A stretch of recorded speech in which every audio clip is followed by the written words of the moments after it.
Salut les enfants perdus et bienvenue sur Archeo Toys, la chaîne qui dépoussière ton enfance. Aujourd'hui, je profite de la campagne législative surprise qui commence pour aborder un sujet très particulier dans le petit monde des produits dérivés. Car nous ne parlerons pas de nos habituels Musclor, Tortue Ninja et autres Mon Petit Poney, mais bien de pseudo-sauveurs du monde en chair et en costume 3 pièces. Oui, ce sont bien de nos hommes politiques dont nous allons parler, ou plutôt des produits dérivés qui ont accompagné la démocratie à mesure que s'est déployée la société de consommation. Alors que reste-t-il des sommes faramineuses dépensées à des fins de propagande, une fois que les urnes ont rendu leur verdict ?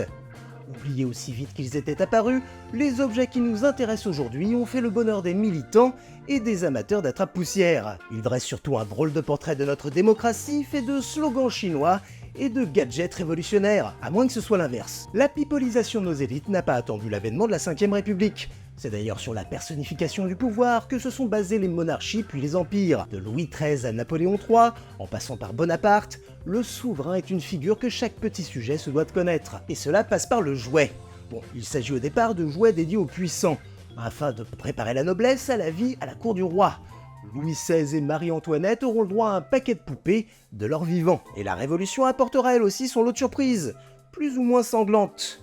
Quelques heures à peine après la mort de Louis XVI, on vend des morceaux de sa chemise tachés de son sang, privilège du bourreau. Et dès le lendemain de la prise de la Bastille, un entrepreneur commençait à démonter l'ancien bastion sans en demander l'autorisation.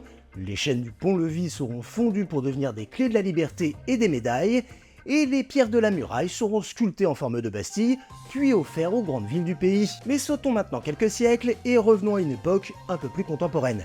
Dès les années 20, les fabricants de masques de carnaval intègrent les hommes politiques à leur catalogue. Avant-guerre, Léon Blum, mais aussi Adolf Hitler ou Mussolini, avaient déjà le droit à leur alter ego de carton-pâte. Mais c'est avec la 4ème République que le phénomène va prendre une proportion presque délirante. Toutes les sensibilités sont représentées, y compris les collaborateurs comme Pierre Laval, pourtant fusillé dès 1945. Le général de Gaulle, tout auréolé de son image de libérateur, va être célébré avec de nombreux produits dérivés, souvent en carton, mais aussi en métal. Dès 1948, il prend place parmi les petits soldats des quelques marques qui subsistent en dépit des problèmes d'approvisionnement. Les vainqueurs s'imposent aussi dans les coffres à jouets, et avec son uniforme de général et son nez aquilin reconnaissable entre tous, le vieux Charles va connaître l'une des premières fièvres commerciales de l'après-guerre, le porte-clés. Que ce soit sous la forme de portraits ou de mini-fétiches levant les bras au ciel, comme pour nous dire « je vous ai compris », le général de Gaulle devient presque une star comme les autres. Et en France, quand on parle politique, c'est souvent un verre à la main. De Gaulle va donc être associé à un objet bien connu des œnologues de comptoir, le tire-bouchon à bras, dont le mouvement n'est pas sans rappeler celui du vieux Charles lors de ses plus grands discours. C'est surtout sa disparition, en 1970, qui va définitivement en faire une icône, sujet de toutes sortes d'artisanat, de la pipe sculptée à l'assiette peinte. Mais l'un des premiers candidats à avoir mis en place une campagne à l'américaine, c'est un certain Jean Le Canuet. En 1965, il se présente sous l'étiquette de centre droit, et il n'hésite pas à utiliser un outil incompris par ses concurrents, la télévision. Inspiré par Kennedy, Le Canuet se met en scène comme le gendre idéal. Il incarne la jeunesse face à De Gaulle et Mitterrand et va jusqu'à demander à être interviewé non pas par d'austères journalistes politiques, mais par Léon Zitrone, présentateur star connu pour sa bonhomie. Mais c'est véritablement avec l'élection de Georges Pompidou, en 69, que les agences de communication vont prendre en main toutes les campagnes. Toutefois, la politique n'est pas une affaire d'adultes, et les politiques n'inspirent pas vraiment les fabricants de jouets. Ce sont plutôt les marchands de gadgets qui vont y voir une aubaine. On l'a dit, les Français discutent politique autour d'un verre de vin, ce sera la renaissance des bouteilles fantaisie qui ornaient les buffets, cette fois en plastique et souvent remplies de picrate. C'est le décès de Pompidou qui va amener un jeune requin du centrisme à sortir de son récif. Valéry Giscard d'Estaing fait appel aux mêmes méthodes que Le Canuet 10 ans plus tôt. Mais cette fois-ci, les électeurs tricolores sont mûrs pour une campagne dantesque. T-shirt imprimé de slogans, chansons à la gloire des candidats, rien n'arrête plus les communicants. Et pour la première fois en France, la campagne profite d'une innovation révolutionnaire. Le sticker. Développé à la fin des années 60, l'autocollant moderne va remplacer le décalcomanie et surtout permettre de recouvrir le moindre muret pour un peu plus de viralité. 74, le jeu du président, lancé par le journaliste Olivier Lejeune, connaît un succès inattendu avec 100 000 exemplaires vendus. Giscard, qui profite d'un budget confortable, va marquer des points en enrôlant une armée de jeunes gens bien plus enjoués que les habituels militants. Même sur son affiche, il se met en scène avec sa fille Jacinthe, alors âgé de 14 ans. Pourtant, sa victoire face à Mitterrand ne va pas pour autant apporter le vent de jeunesse tant attendu. Les humoristes comme Coluche ou Guy Bedos sont éloignés des plateaux télé. En réaction, de support aux candidats, le produit dérivé politique devient un outil servant à moquer le pouvoir. L'un des meilleurs exemples, c'est l'entreprise saumuroise César qui va lancer ses nouveaux masques intégral et souples. Son catalogue compte aussi bien des versions réalistes que des masques inspirés de caricatures de presse. Et bien avant Point Break, le masque de Giscard va servir à une série de braquages. En 79, une équipe de Valéry Giscard d'Estaing, armée de gros calibres, s'attaque à un fourgon de convoyeurs sur le parking d'un supermarché Carrefour de Nantes. La fusillade fait un mort. Et moins d'un an plus tard, c'est un autre fourgon qui est dévalisé par Giscard, cette fois-ci accompagné de Georges Marchais et de Mitterrand. L'autre révolution politique est musicale. L'un des premiers à avoir fait éditer un single à sa gloire, c'est Jacques Chirac lors de sa course à la mairie de Paris. Et sans surprise, il récidive pour la présidentielle de 81.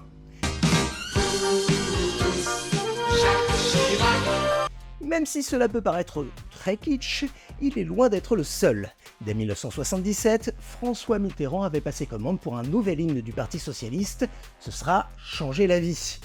Quant au Front National, il possède sa propre maison d'édition, la SERP, qui publie essentiellement des chants nazis et des discours de l'entre-deux-guerres. L'élection de 81 va marquer un tournant, car ce ne sont plus les candidats qui proposent des produits dérivés, mais directement les marques. Notamment de petites voitures. Majorette et Norev vont proposer des séries de voiturettes marquées des slogans des différents candidats. Marchais l'anti-Giscard, Jacques Chirac le président qu'il vous faut, ou Mitterrand l'autre chemin viennent décorer des 4L et des Renault 20. La victoire socialiste ne va pas stopper la marchandisation de la politique, elle va même l'amplifier. La caricature va quitter les pages des journaux pour se lancer à la télévision. Dès 1982, commence le Bébé Show sur TF1. Simple pastille dans le talk-show de Stéphane Collaro, ces parodies à base de marionnettes vont faire les belles heures de l'humoriste Jean Roucas. Il s'agit évidemment d'un pastiche du Muppet Show de Jim Henson.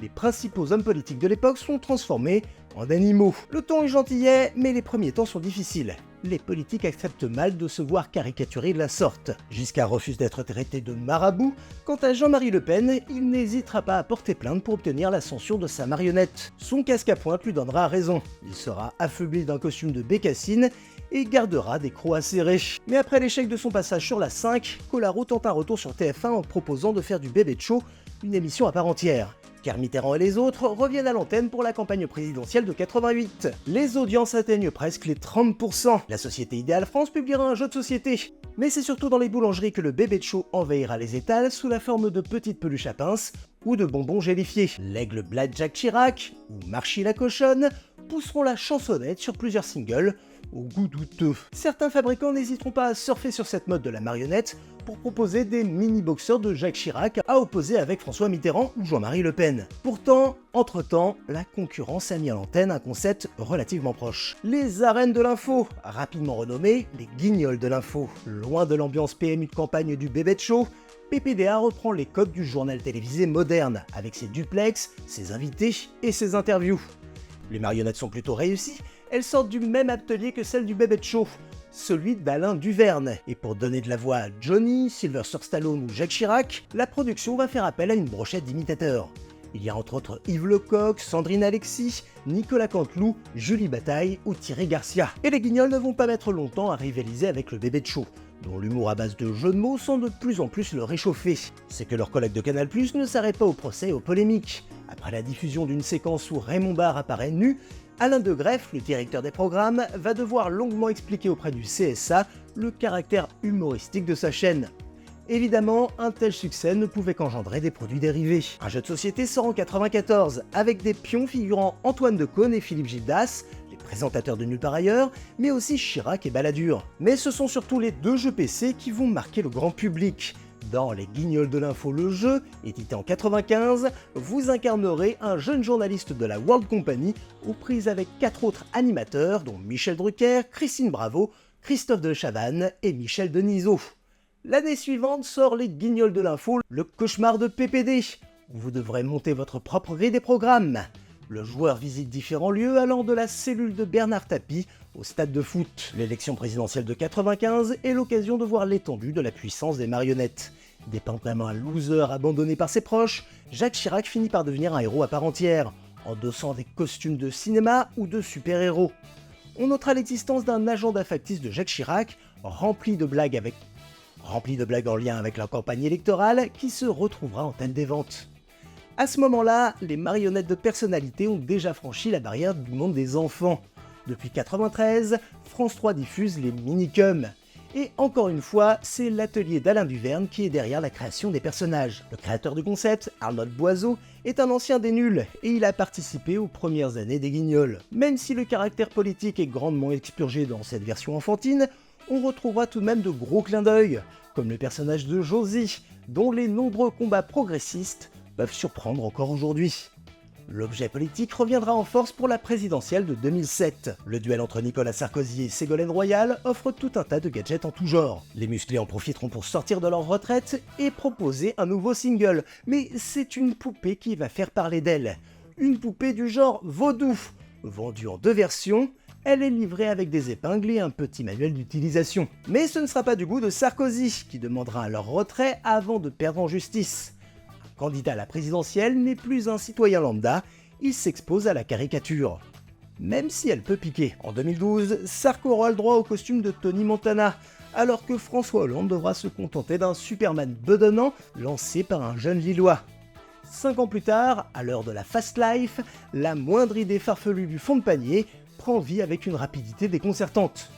On se rappellera du calendrier Prestige 2017 de Marine Le Pen ou de ses t-shirts made in Bangladesh. Certains préféreront le tablier La parité c'est bien ou le t-shirt sexy centriste. Tous ces gadgets sont une source de financement non négligeable pour les partis politiques, même si leur durée de vie est digne de celui d'un jouet McDo. Ils resteront surtout le souvenir d'espérances révolues. Ces dernières années, la caricature politique s'est quelque peu raréfiée sur nos écrans, pour laisser la place à des propos caricaturaux, ce qui est quand même beaucoup moins drôle.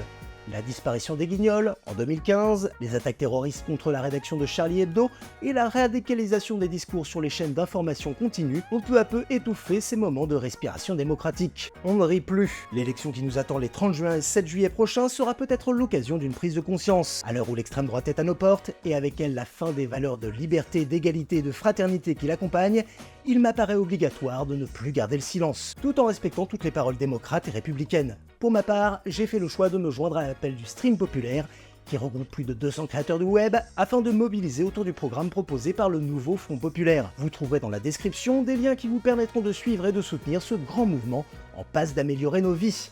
Évidemment, il s'agit d'un acte personnel qui ne regarde que vous et l'histoire. En remettant en contexte les nombreuses polémiques qui ont émaillé notre enfance, j'ai toujours essayé d'éveiller vos curiosités. Les insultes et les menaces n'y changeront rien. Désolé, Jean Templier. Voilà, j'espère que cette petite vidéo vous a plu. Comme d'habitude, elle a besoin de vous pour vivre, alors partagez-la au maximum. Quant à nous, on se retrouve très vite, et en attendant, n'oubliez pas que vous avez été des enfants. Vous jouez trop avec votre souris, bonjour. Original CD-ROM vient de sortir chez votre marchand de journaux. Retrouvez 2 jeux complets des Guignols de l'info en CD-ROM pour 99 francs seulement. Oui, 99 francs chez votre marchand de journaux. Avec Original CD-ROM, cliquez sur les Guignols. Avec Europe 2.